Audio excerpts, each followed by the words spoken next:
Salut à tous, c'est Guillaume, l'orthogestionnaire.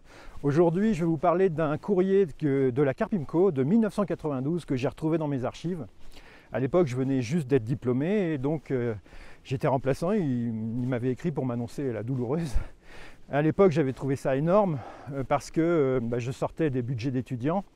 Mais si j'avais su ce qui allait se passer pendant 30 ans, pendant les 30 ans suivants, je me serais estimé heureux. Vous allez voir. On va comparer 1992 et 2022 et on va voir en 30 ans comment la Carpimco a évolué pour différents types de revenus d'auxiliaires médicaux. Voilà donc le courrier, ou plutôt un extrait du courrier que la Carpimco m'a envoyé en 92 quand je me suis mis orthophoniste libéral remplaçant. Déjà, on peut voir une chose qui paraît sidérante aujourd'hui, c'est qu'en 92, les cotisations ne dépendaient pas des revenus. Vous voyez, il n'y a aucune référence aux revenus. C'était le même prix pour tout le monde en fait.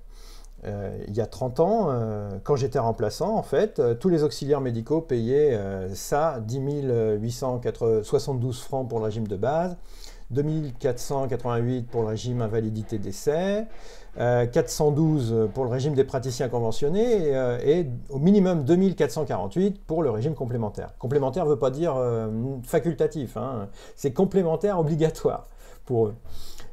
Donc le total, c'est 16 220 francs qui était incompressible en fait. C'était une sorte de socle en fait que payaient tous les auxiliaires médicaux au minimum.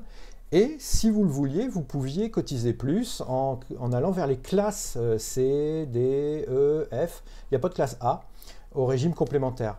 Donc vous pouviez accumuler plus de points, vous voyez, 24 points de retraite là, vous pouviez décider tiens, que vous preniez plus de points et si vous aviez confiance dans ce système-là, vous cotisiez plus et vous accumuliez plus de points pour votre future retraite. Après, il fallait avoir confiance. Moi, je n'avais pas confiance, donc j'étais sur le socle de 2 448 points francs en tout. Alors maintenant, pour être équitable, il faut regarder combien ça fait, ça. C'est 16 220 francs de Carpimco, combien ça fait en euros de maintenant. Et pour ça, il y a un super site de l'INSEE, une page de l'INSEE qui est faite pour ça, convertisseur franc-euro, convertisseur de pouvoir d'achat de l'euro et du franc. Donc vous rentrez ici votre somme, donc là je mets 16 220 francs de 92, combien ça fait maintenant en euros? Convertir la somme, voilà le résultat. Donc le résultat, c'est que l'équivalent en pouvoir d'achat de ces 16 220 francs de 92, c'est aujourd'hui 3 697 euros si on arrondit. Et alors par contre, c'est à moitié équitable puisque nous, nos professions n'ont pas suivi l'inflation. Alors déjà, je vois d'ici des yeux qui se soulèvent, ou des oreilles qui se dressent, ou des cheveux qui se dressent. En gros 3 700 euros de cotisation Carpimco. Qui fait ça à l'heure actuelle et quel que soit le revenu en plus, hein, vous pouvez gagner 5 000 euros par mois. Vous pouviez gagner l'équivalent de 5 000 euros par mois à l'époque. Vous payez de toute façon 3 700 euros, sauf si vous décidiez de payer plus. On n'est plus du tout dans ce paradigme à l'heure actuelle. Et dans des montants qui n'ont rien à voir à l'heure actuelle. Alors maintenant, regardons combien ça fait en 2022 pour un revenu de 30 000, un revenu de 45 000 et un revenu de 60 000. Un bénéfice, hein, pas une recette. On sait que nos tarifs n'ont pas évolué beaucoup pendant ce temps-là. Nos lettres clés sont même gelées. Pour les orthophonistes, c'est gelé depuis 2012. Mais regardons si la Carpimco a suivi l'inflation ou si elle l'a dépassée pour tel ou tel type de revenu. Voilà le tableau. Bon alors, je vous épargne toutes les cases, hein, mais il n'y avait pas beaucoup de suspense. Ce qui est important, c'est la ligne rouge, augmentation, la ligne du bas. Si vous avez un bénéfice de 30 000 euros, la Carpimco vous inflige plus 63% d'augmentation. Si vous avez un revenu de 45 000, elle vous inflige plus 108%, donc plus du double.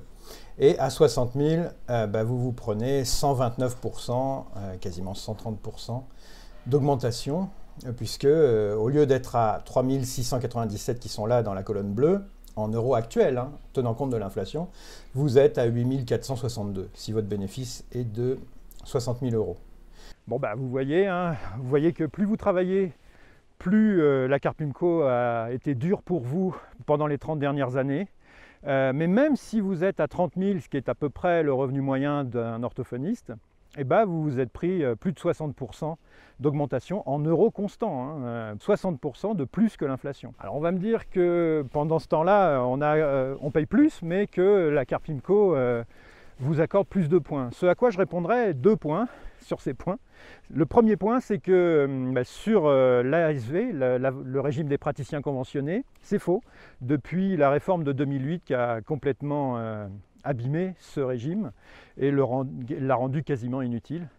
Et sur le deuxième point, c'est que sur le régime de base et le régime complémentaire, c'est vrai, on accumule plus de points qu'avant, parce qu'en fait la Carpimco nous a tordu le bras pour nous forcer à cotiser aux classes facultatives qu'il y avait avant, qu'on voyait dans le premier tableau de 1992. Mais en même temps, c'est des points qui sont que des promesses de retraite. Hein. Des points, c'est jamais que des promesses. Et on sait ce que valent les promesses après la réforme de 2008 dont je viens de vous parler, et même après la crise grecque. Les retraités grecs qui ont vu leur retraite baisser du jour au lendemain de 20% savent qu'il n'y a rien qui est acquis et que on ne peut pas faire confiance à ce système. On ne peut pas avoir une confiance illimitée dans la retraite par capitalisation, évidemment, ça dépend de l'économie du pays et du monde, mais on ne peut pas avoir non plus complètement confiance dans la retraite par répartition.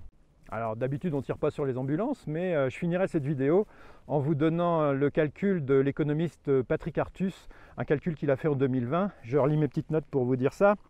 Il a calculé qu'en euros constants, 1 euro de cotisation au système de retraite de 1982 en France correspond aujourd'hui à une richesse de retraite, toujours en euros constants, de 1,93 € en retraite par répartition, donc 1,93, mais 21,90 € en capitalisation, en supposant un investissement à moitié en actions et à moitié en obligations. Donc vous voyez, l'écart est énorme entre 1,93 en répartition et 21,90 en capitalisation. Capitalisation, c'est de l'épargne tout bêtement, et répartition, c'est le système de la Carpimco, les actifs qui cotisent pour les retraités actuels, mais pas pour eux-mêmes, qui accumulent des promesses de retraite seulement, des points qui sont des promesses. Donc, en fait, on voit que la retraite par capitalisation, sur les 40 dernières années, cette fois, aurait pu sauver les systèmes de retraite français. Mais évidemment, la retraite par capitalisation, c'est mal. La retraite par répartition, c'est solidaire et équitable. Mais la capitalisation, c'est mal parce que c'est de l'économie, c'est du libéralisme, tout ce qu'on n'aime pas en France, quoi. Je vous laisse réfléchir là-dessus. À la prochaine pour une nouvelle vidéo.